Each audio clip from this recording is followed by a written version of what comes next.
My name's Marc Suchard. I'm a professor at UCLA, and I'm one of 4 co-leads for the patient-level estimation and patient-level prediction work group.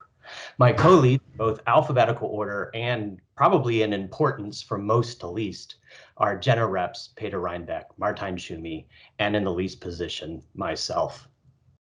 For those of you that aren't familiar with the work group, we have 2 basic themes. The first is focused around patient-level estimation, which you can think of as trying to ask the question, what are the causal effects that are related to a medical exposure, such as taking a drug and the chances of an adverse event happening after that drug, or that drug being effective in the treatment and for which it was indicated. And our other theme focuses around patient-level prediction, which you can think of as the question like, what really will happen to me in the future, or a patient like me? Can we build those types of predictive models? Under these themes in the work group, we would like to, basically answer these questions in the most statistically, mathematically, and clinically rigorous way that we can, basically to promote better healthcare decisions and care under the mission of OHDSI. To briefly recap our achievements from 2012, we now are arguably the largest work group involving 75 members here on teams that span academia, industry, and government. I'm very proud of our high level of engagement from young and budding researchers, and would like to encourage more students, postdocs, and young researchers to engage in our work group.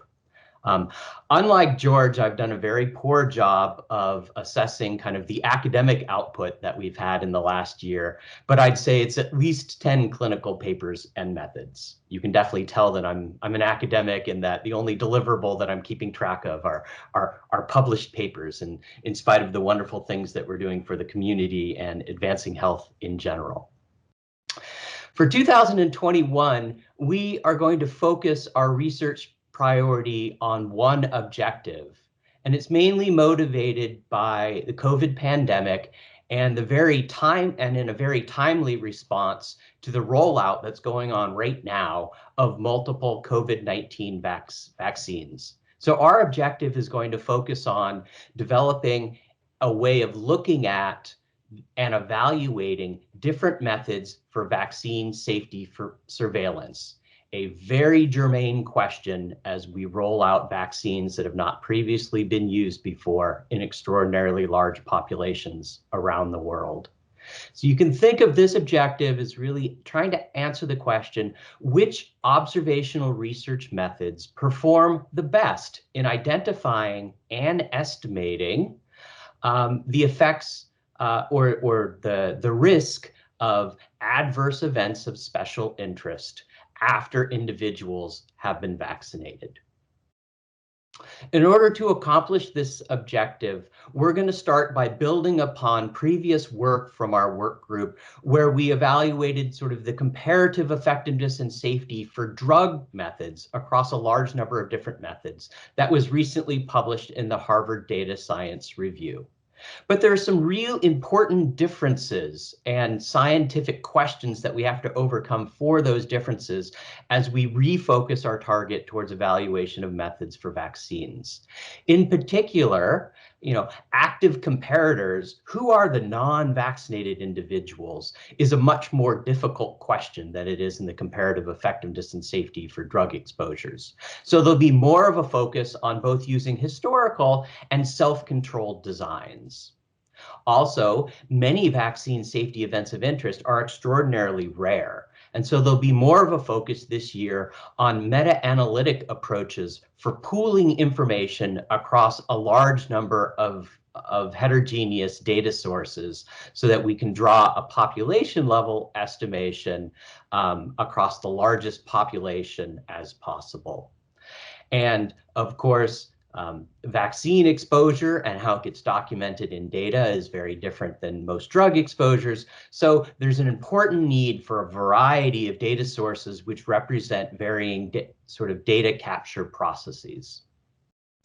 So our current plan is to create a benchmark of vaccine exposures, and some examples of historical vaccine exposure events include seasonal influenza, which shares a similarity that we tend to distribute it across a whole population, and exposure might be relatively poorly captured in some data sources. Another possible historical benchmark might be against H1N1 pandemic flu. In 2019, it represents sort of the introduction of a vaccine in a pandemic response setting. Or another possible example is using the zoster vaccination, which requires multiple dosing, similar to many of the COVID vaccines that are coming on market.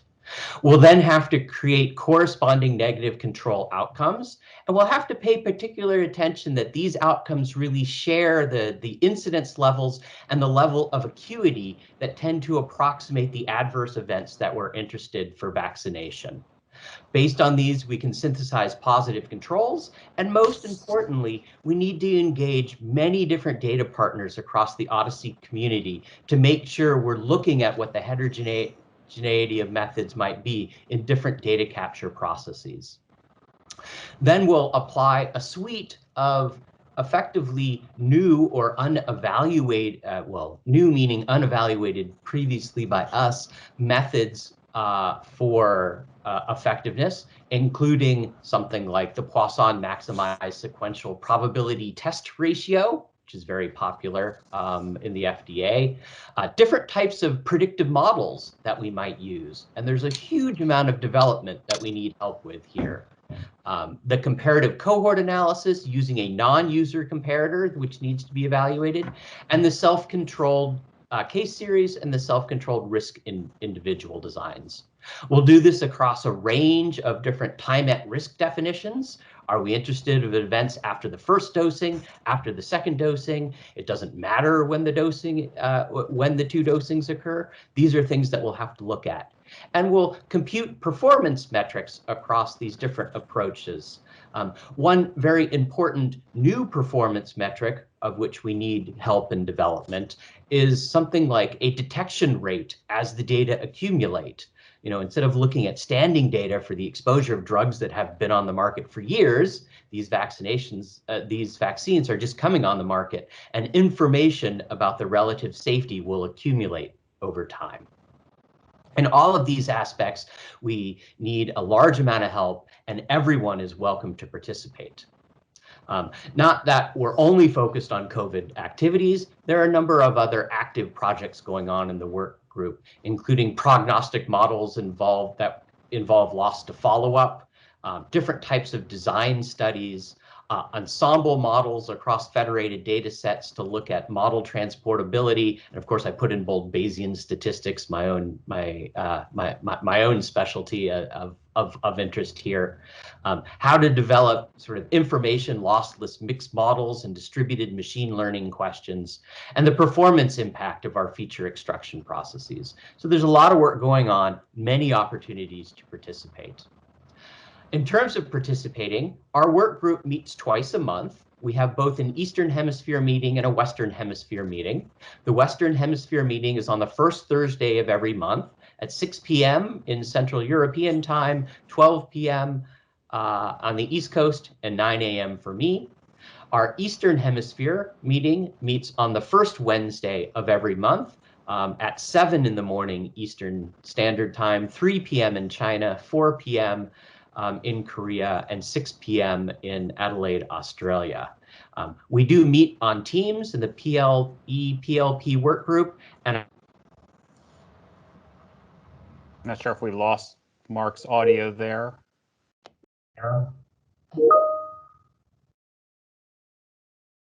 right, I'm going to say thank you, Marc. That was, we missed the end of that, but I think we got everything. And where did it die? We lost you at this emphatic up where you were like, yes, everyone is welcome. Last I think bullet right. of your last slide. Oh, right. Lost me again. That was the place to lose it. So to say it again, everyone is welcome to these to the Eastern Hemisphere and Western Hemisphere calls.